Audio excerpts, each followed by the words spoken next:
Continuamos con la emisión central de Noticias 123, con la sección de Economía, en la cual hoy profundizaremos en el tema del crowdfunding. Pero ¿por qué es relevante hablar de crowdfunding hoy? Pues Noticias 123 averiguó que el crowdfunding creció un 83% en Colombia del año 2019 al 2020 y en total hoy representa el 9% de las 124 startups de fintech que hay en el país.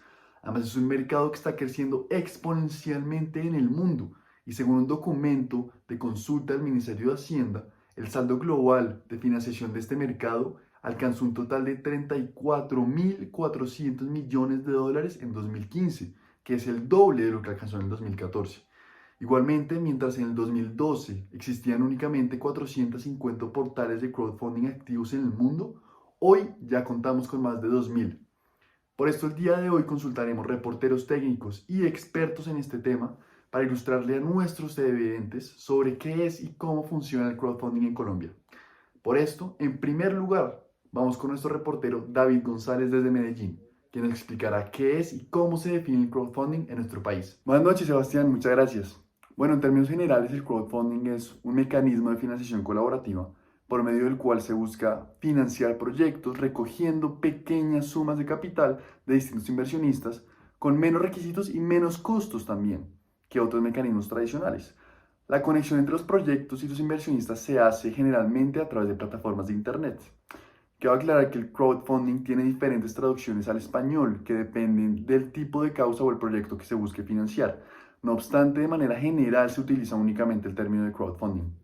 Ahora, esta figura en Colombia se encuentra enmarcada bajo la figura más grande de financiación colaborativa, a través de valores representativos de deuda y la financiación colaborativa a través de valores representativos de capital social. Muy bien, ahora vamos con nuestro segundo reportero, Emilio Torres, que nos expondrá sobre los modelos y cómo funciona este sistema en nuestro país. Ahora sobre cómo funcionan estos mecanismos en la práctica. En la práctica, los crowdfundings como están establecidos hoy en día y como funcionan en la mayoría de casos en Colombia, es por medio de páginas de internet en las cuales hay un emprendedor que pone la idea, pone su proyecto y en la misma página permite a distintas personas invertir pequeñas cantidades de dinero bajo las condiciones que se hayan planteado pues, para el proyecto, bien sea si eso va a representar una acción, si eso va a representar un beneficio futuro.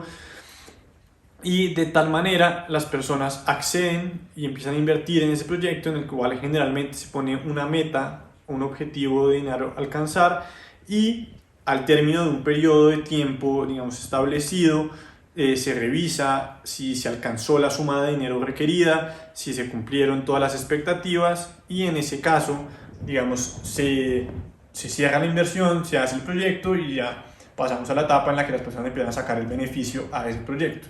Y en los casos en los que no se consigue alcanzar la meta de dinero, pues en la mayoría de los casos, como está previsto, es que ese dinero se devuelva a las personas que invirtieron, de tal manera que no hayan perdido su inversión en un proyecto que no se va a materializar. Excelente información, muchas gracias, Emilio. No sé ustedes, pero a mí cada vez me interesa más este tema. Ahora, desde Twitter nos llega una pregunta de @pepas32 desde Ibagué. Y dice así, ¿se encuentra regulado en Colombia el crowdfunding y qué regulación le es aplicable? Muy buena pregunta, muchas gracias. Y ahora para resolverla volveremos con nuestro reportero David González. Adelante, David.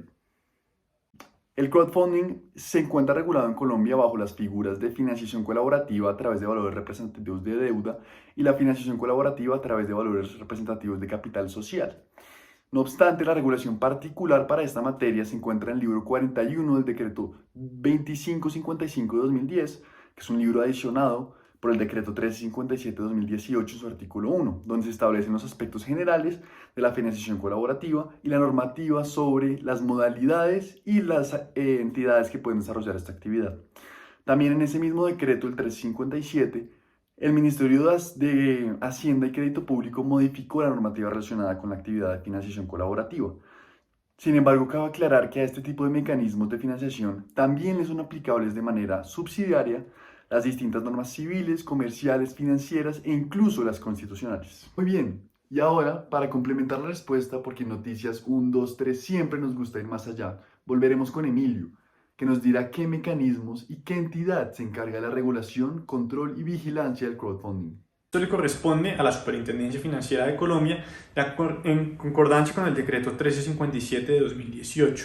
Esta vigilancia es una vigilancia que consiste principalmente en proteger tanto a los aportantes como a los receptores de dinero en la operación de crowdfunding y también vigilar distintos tipos de estándares que necesitan cumplir aquellas empresas, plataformas que brinden el servicio de crowdfunding. En este sentido, los dos puntos, digamos, de principal vigilancia para la Superintendencia Financiera de Colombia son, primero, un tema de información, que se brinde la información necesaria y suficiente a quienes van a invertir en los proyectos de tal manera que no sean estafados o que no ingresen a un proyecto que no les vaya a traer los beneficios que ellos desean. Y por el otro lado, proteger en una materia de lavado de activos, que esto no se preste para ninguna fin negativo. Y en ese sentido, uno de los mecanismos que más se plantea es también poner ciertos topes, ciertos límites para la actividad del crowdfunding, de tal manera que esto no se preste para proyectos de gran escala que necesitan una financiación muy alta, sino más bien tiene un enfoque hacia la pequeña y la mediana empresa. Entonces se plantean unos topes, unos límites a la inversión que se puede hacer por vía del crowdfunding. Excelente, Emilio. Y ya para terminar su intervención, nos llega otra pregunta de @elpispa. Y dice así: ¿cómo el crowdfunding afecta el estudio de los títulos valores? Es cierto, Sebastián, cuando se habla del tema del crowdfunding siempre se habla de una relación estrecha con el tema de los títulos valores.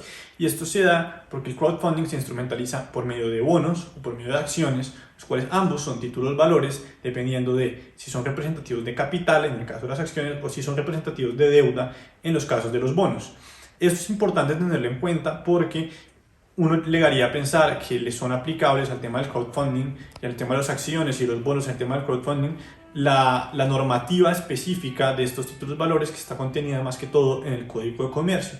Sin embargo, como se puede ver en el decreto 1357 de 2018 y en las distintas normas específicas que hablan del tema del crowdfunding y los mecanismos de financiación colaborativa, hay un tipo de disposiciones especiales que se refieren a ciertos temas en materia de títulos valores que se representan este tipo de mecanismos de financiación. Por eso siempre es importante referirse primero a estas normas específicas y después a las normas generales cuando se habla de los títulos valores con relación al tema del crowdfunding. Muy bien, agradecemos a nuestros reporteros. Y ahora, para cerrar la sección de economía, vamos con el experto Pablo Rodríguez, quien le expondrá a nuestros televidentes su opinión crítica sobre el fenómeno estudiado hoy. Buenas noches, doctor Pablo. Cuéntenos qué opina usted al respecto.